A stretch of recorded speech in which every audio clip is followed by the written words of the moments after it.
तो ये पहली बात तो अभी जो चावला साहब ने कहा कि 3 महीने का जो नॉर्म्स आ गया जी, एक तो नॉर्म्स आ गया, उस पर भी कोई आपत्ति नहीं। दूसरा नॉर्म्स आ गया कि आपने उसको कंप्यूटराइज कर दिया जी, जैसे ही वो डिजिटाइज हुआ वो रिफ्लेक्ट हो गया। वो भी कह रहे हैं कि रिफ्लेक्शन में भी हमें कोई आपत्ति नहीं है, लेकिन वो डिजिटाइजेशन जो है वो आपके बैंकर्स के हाथ बांध दिए और वो कहने लगे भाई इसमें तो हम कुछ नहीं करते, कंप्यूटर करेगा। अब जब तक आप पैसा दोगे नहीं, कंप्यूटर आगे बढ़ेगा नहीं। बिल्कुल। पहले क्या था कि आपका इंटरफेस होता था और आप मान जाते थे कि चलो भाई 10 दिन का समय ले लो, कोई बात नहीं, लेजर में रखा हुआ है, वो इनपे रिफ्लेक्ट नहीं हो रहा है जी, है ना। अब वो क्या है कि डेटा में रिफ्लेक्ट होना शुरू हो गया। तो ये कितना सही है और कितना गलत है, ये जो बैसल, हमें फिर बैसल कमेटी पे आते हैं, उस पर उनकी रिपोर्ट के हिसाब से ये बिल्कुल ठीक है। उनका कहना है कि आज जो इनकम हो ही नहीं रही है, क्योंकि वो ही कहते हैं कि जो पैसा हमें आज मिल रहा है उसकी वैल्यू 1 साल बाद कम हो जाएगी। तो एनपीए रिकवरी की जो बात करते हैं तो हम लोग उसमें हेयर कट की बात भी करते हैं। हाँ, लेकिन 2 बात है। अगर मान लीजिए अगर बैसल कमेटी ये कह रहा है कि बैंक का कैपिटल बढ़ाओ, बैंक का तो है कि बैंक कैपिटल ज्यादा से ज्यादा डिस्ट्रीब्यूट करे जी, बैंक तो इस पर चलता है। बिल्कुल, बैंक को अपने पास पैसे रखने से क्या मतलब। बिल्कुल, बैंक तो एक एजेंसी है जो पैसे को डिस्ट्रीब्यूट करके उसका हिसाब किताब रखती है। तो ये जो बैसल कमेटी की रिपोर्ट है, तो आप पैसा कैपिटल बढ़ा ले, भले ही व्यापारी मर जाए, उद्यमी मर जाए। नहीं, ऐसा नहीं है। हम लोग जो कैपिटल लेते हैं, if on the cost of, मैंने उनके, अगर उद्यमी आपका भाग जाए या वही मर जाए, नहीं, उद्यमी चला जाएगा तो बैंक ही बंद हो जाएंगे। तो इसलिए मैं बैसल कमेटी की रिपोर्ट तो यहाँ पे इसका मतलब ठीक नहीं है। क्या वो कह रहा है कहना कोई चीज भी पूर्णतः नहीं होती, तो ये पूर्णतः गलत भी नहीं है और पूर्णतः सही भी नहीं है। और व्यापारी वर्ग को एनपीए होने से या 90 दिन की नॉर्म से ऐतराज भी नहीं है। व्यापारी का कहना यह है कि आप जो इतना कुछ करते हैं, जैसे तो हमें साथ लेके चलो।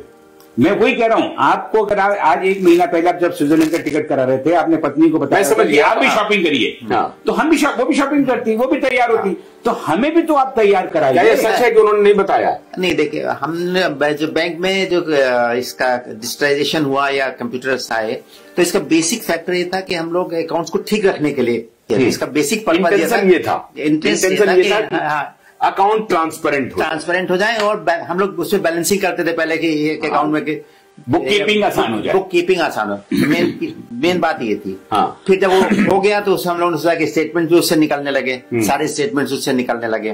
फिर हम लोग सभी टेक्नोलॉजी ड्रिवन हो गए कि हम एनपीए भी या जो कुछ भी हमें डाटा चाहिए उसी से निकालने लगे। तो उसके ह्यूमन टच जो था, जो पर्सनल टच था, वो समाप्त प्राय हो गया। उसके अलावा भी बताता हूं आपको, उसके अलावा भी जैसे आपके क्या है, आपके किसी बैंक, जो बैंक ऑफिसर्स हैं, वो किसी भी चीज को जो पढ़ते हैं, इवेल्युएट करते हैं, प्रोसेस करते हैं, उसका अप्रेजल करते हैं, उनकी ट्रेनिंग होती है। 15-15 दिन की कॉर्पोरेट ट्रेनिंग्स होती है, 15-15 दिन के लिए कहीं भेजा जाता है, सब लोग ट्रेंड होते हैं। और होता किसके लिए है? एक एंटरप्रेन्योर के लिए। और उस एंटरप्रेन्योर को यही नहीं पता आज डीएससीआर क्या होता है। आप एक एंटरप्रेन्योर को पूछो, 100 में से 90 को नहीं पता होगा कि डीएससीआर क्या होता है, करंट रेशियो क्या है, वर्क रेशियो क्या है। अगर ये सब चीजें हमें बता दी जाएं और हमारे लिए भी एक सेशंस हो, मतलब मेरा कहना यह है कि हम बैंकर्स को अपने जो बोरोवर्स हैं उनको लिए भी ट्रेनिंग के कैंप्स लगाने चाहिए। उनको भी ट्रेन करो कि आप अपने फंड मैनेजमेंट कैसे करेंगे, आपको फिस्कल डिसिप्लिन किसको बोलते हैं, आपकी रेशियोज कैसी हैं। देखो, आप एग्जाम लेते हैं तो आपको पहले टीचर वही सब्जेक्ट पहले पढ़ाती है, फिर उसका एग्जाम होता है। हमारे साथ में क्या होता है कि हमारे को पढ़ाया तो कुछ नहीं जाता, सीधा एग्जाम में बिठाया जाता है और उसमें फेल कर दिया जाता है। तो ये एक व्यवस्था का आप इनका अभाव है। नहीं, मैं इनकी बात पे आता हूँ, चावला साहब की।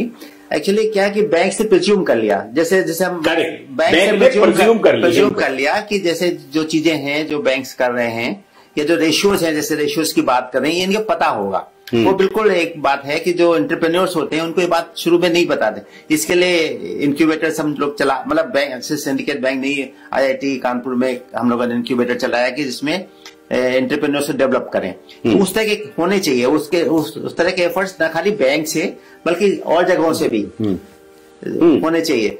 एजुकेशन यूनिवर्सिटीज में भी ये होने चाहिए। एक्चुअली हमको अगर वो करना है तो एंटरप्रेन्योर्स को ही हमें डेवलप करना पड़ेगा। जब तक हम एंटरप्रेन्योर्स को डेवलप नहीं करेंगे तब तक ना तो इकोनॉमी, देश ही नहीं ठीक होगा। तो एक इम्पोर्टेंट बात है कि